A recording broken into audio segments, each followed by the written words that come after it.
안녕하세요, 모터플렉스 홍석준입니다. 자, 오늘은 3년 반 만에 부분 변경을 거치고 돌아온 제네시스 GV60. 여러분들 사실 요즘에 이 머릿속에서 GV60이라는 차가 있는지 좀 까먹으신 분들도 많으실 텐데, 드디어 내부를 바꾸고 돌아온 이 GV60 과연 어떤 차인지 다시 한번 새롭게 돌아보는 시간을 가져보도록 하겠습니다.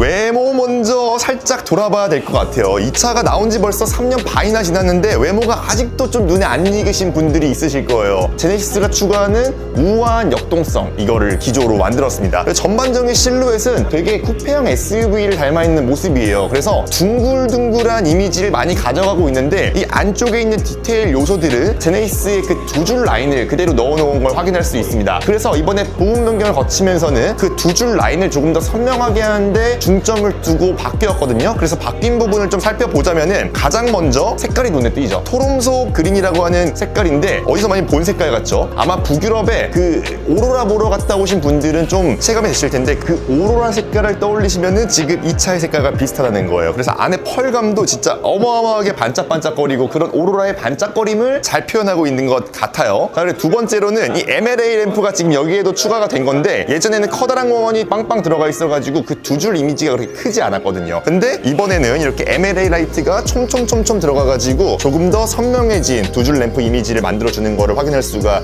있죠. 막상 사진 같은 데서는 크게 그렇게 실감이 안 나는데, 막상 가까이서 보면은 여기 안에 들어가 있는 광원이 진짜 조그매요. 이거 요즘에 이렇게 작아지는 광원을 자랑하는 게 기술력의 상징인데 잘 보여주는 그런 요소들이에요. 그리고 앞에 모습이 전반적으로 뭔가 좀 더 공격적으로 바뀌었다라는 거를 느낄 수가 있으실 것 같은데, 왜 그러냐면은 아래쪽에 범퍼 형상이 많이 바뀌었습니다. 옛날에는 이렇게 감싸는 디자인이 아래쪽으로 뻗쳐 있었어요. 그리고 앞에 이 허니콤 그릴이 위쪽으로 더 올라가 있어가지고 그 특징을 발견할 수 있는 게 이 앞에 뾰루지 있죠, 뾰루지. 이 뾰루지가 예전에는 이 그릴까지 이렇게 포함해가지고 들어갔었기 때문에 그렇게 막 도드라지지 않았단 말이에요. 이번에 부분 변경을 거치면서는 이게 이렇게 툭 튀어나와 버리게 되는 결과를 만들어 버린 거죠. 그래서 색깔이 전반적으로 어두운 색깔이 이 차에 더 잘 어울리는 것 같아요. 이번에는 밝은 색깔차 보면은 이 뾰루지가 엄청나게 도드라지더라고. 아무튼 전반적인 이미지 자체는 이게 감싸 안고 조금 더 아래쪽을 얇게 펼치면서 위아래를 확실히 나눠놓은 그런 느낌이 든다는 거예요. 예전에는 GV60 봤을 때 어쩔 수 없이 전기차니까 아래쪽에 플랫폼이 두껍게 깔리고 차체가 높아지는 그런 이미지였는데, 이거를 위아래를 약간 나눠놓는 그런 느낌이 들면서 한결 좀 슬릭해 보이고 공격적으로 역동적으로 보이는 그런 이미지를 앞모습부터 만들어 간다고 보실 수가 있을 것 같아요. 그리고 옆모습으로 오면은 특별히 달라진 게 없습니다. 그래서 옆모습에서 봐야 될 건 뭐냐?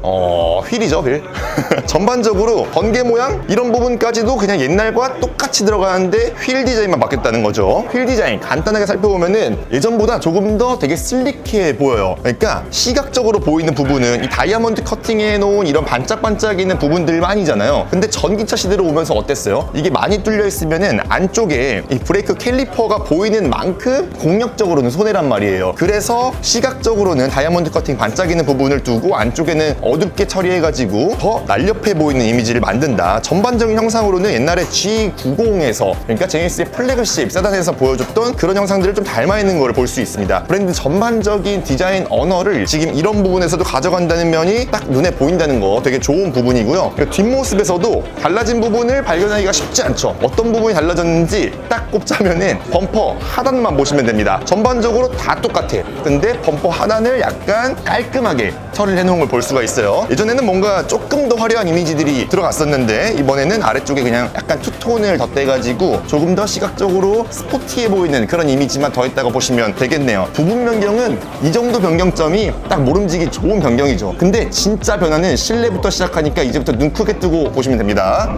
바뀐 GV60 실내로 들어왔습니다. 실내 분위기 톤, 이번에 제가 지금 앉아있는 이 색깔이 새로 나온 색깔이에요. 스카이 블루라는 색깔 톤인데, 이게 이름만 들어서는 하늘을, 와 근데 되게 컨셉카 같다. 전반적으로 되게 독특하네. 천장까지 이렇게 하늘색을 칠해놓은 거는 처음 보는 것 같은데, 전반적인 톤이 굉장히 밝다 보니까 좀 부담스러울 지경이에요. 이게 약간 공격적으로 가는 게 GV60 판매량이 그렇게 막 뛰어나지 않잖아요. 그래서 아는 일부의 사람들만 좀 노리는 차일 텐데, 이런 색깔을 통해서 뭔가 그렇게 일부 마니아층들을 공략하는 그런 느낌이 든다는 거죠. 만약에 내 차라면 누군가를 태워줄 때 타자마자 야 우와 뭐야 네 차 컨셉카 이런 느낌이 들 정도의 색깔을 보여줍니다. 그도 그럴 게 이 앞에 스티어링 휠 이것도 새로운 디자인인데 손잡이 부분까지 이렇게 하늘색 가죽을 둘러놓은 거 진짜 놀랍네요. 놀라워요. 그리고 이게 색깔에 놀랐으니까 바뀐 부분들을 좀 보자면은 일단 제 앞에 있는 이 스티어링 휠 모양 바뀌었죠. 신형 제네시스들에 들어가는 형상으로 그대로 바뀌었는데 이런 색깔 조합을 해놓으니까 또 되게 고급스럽고 예쁘네요.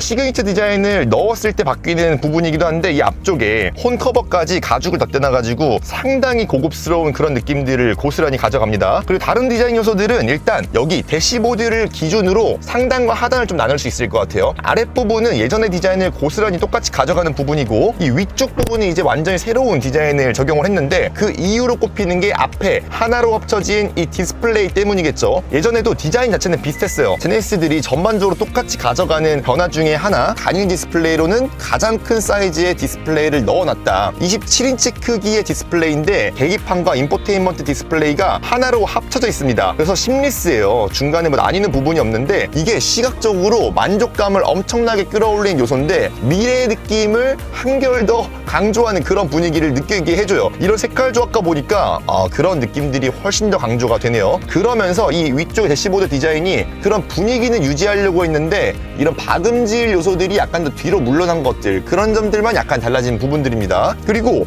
여기 앞쪽에 이거 핸드폰 놓는 위치가 약간 변한 것 같은데 한결 더 정돈돼 있고 손에 잘 닿는 그런 부분으로 옮겨온 것 같습니다. 그리고 나머지들은 똑같네요. 여전히 고급스럽고 쓰기 편하게 되어 있어요. 제네시스 같이 프리미엄 브랜드라고 하면은 보통 이렇게 함정에 빠지기가 쉬워요. 이런 공조 장치들 전부 다 터치 패널로 넣어가지고 버튼을 최대한 간소화하고 싶어하는 그런 유혹에 빠질 수가 있는데 지금 불이 안 들어와 있지만 여기에 터치 패널 공조 장치를 위한 디스플레이가 들어가 있는 거고 꼭 필요한 버튼들은 또 앞쪽에다가 이렇게 배치를 해놔가지고 지금 누르는 느낌도 좋고 전반적으로 만족도가 참 높은 그런 모습을 볼 수가 있습니다. 크리스탈 스피어도 그대로 들어가 있어가지고 시동이 꺼져 있을 때는 진짜 크리스털로 예쁜 오브제가 되어 있다가 시동을 키면은 회전하면서 이런 기어 노브 모양으로 바뀌게 됩니다. 그리고 일반적인 점들을 좀 알려드리면 GV60에 대해서 너무 어색해 하시니까 이렇게 앉아있을 때 공간 같은 것들은 1열은 당연히 괜찮은 수준이고 그리고 2열 공간을 마지막으로 살펴보면 이렇게 눕힐 수가 있네요. 상당히 괜찮은 공간을 보여줘요. 제가 앉은 키가 굉장히 큰 사람이잖아요. 그런데도 불구하고 앉기가 그렇게 불편하지 않다. 지금 앞에 의자도 굉장히 뒤로 넘어와 있기 때문에 그런 걸 감안하면 더 괜찮은 수준의 무릎 공간과 머리 공간이라고 보실 수가 있을 것 같아요. 그리고 마지막으로 여기 뱅앤올룹슨 시스템, 이 사운드 시스템이 이제 이번에 또 진화한 부분인데 돌비 애트모스 사운드 시스템을 넣어 놓으면서 아까 잠깐 청음을 했거든요. 전반적으로 뭔가 소리가 이렇게 머리 위에서 공간을 맴도는 듯한 느낌을 맛보게 해준다는 거, 이것도 이번에 GV60에서 부분 변경을 통해서 진화한 부분이라고 볼 수 있겠네요. 차 안에서 사운드 시스템 되게 중요한 부분인데 이런 부분들도 이제 충분히 더 만족을 시켜준다라고 보시면 될 것 같습니다. 뭐 다른 것들은 편의사양 같은 것들을 워낙 잘하고 있는 부분이기 때문에 이런 수납 공간들도 여전히 잘 돼 있고 이런 통풍구 시스템들도 잘 돼 있고 와, 뒤에서 보니까 이런 색감 조합들 진짜 장난 아니다. 훨씬 더 눈에 띄고 예쁘네요.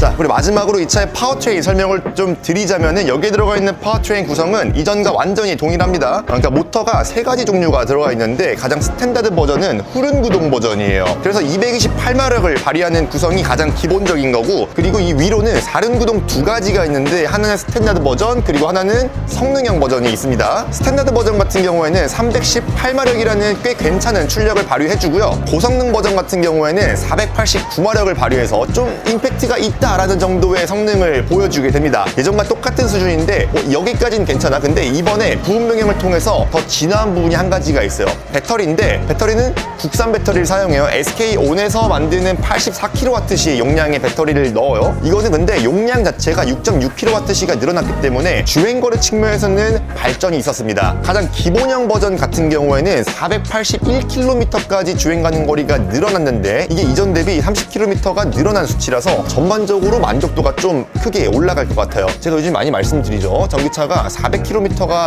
넘는 주행 가능 거리를 가지게 되면은 이제 주행거리 측면에서는 크게 부담감을 느낄 우려가 없는데, 이번에 480km가 넘게 되면서 충전을 80%까지만 하게 되더라도 이제 주행거리 측면에서는 400km가 넘어가게 되니까 전반적으로 만족도가 크게 높아졌다라고 보시면 될 것 같습니다. 중요한 거는 가격일 텐데, 가격이 기본 가격 6,490만 원까지 책정이 됐습니다. 전에 부분 변경 바로 이전 버전과 비교하면 한 50만 원 정도 늘어난 가격을 가지고 있는 건데, 이게 아무래도 제네시스 쪽에서 GV60에 대한 사람들의 인지도가 좀 떨어졌잖아요. 그래서 판매량이 굉장히 저조했는데, 요즘에 부분 변경을 통해서 한 200만 원에서 300만 원 정도의 가격표를 높여 잡는 거를 기준으로 삼는데, 얘는 50만 원 동결 수준인 겁니다. 아니, 오히려 약간 떨어뜨린 수준이겠죠. 그렇다면은 GV60 이번에는 가격적인 측면도 괜찮은 거고, 성능적인 측면도 괜찮은 거고, 실내 전반적인 분위기도 많이 올라갔으니까 이번에야말로 반등할 수 있을까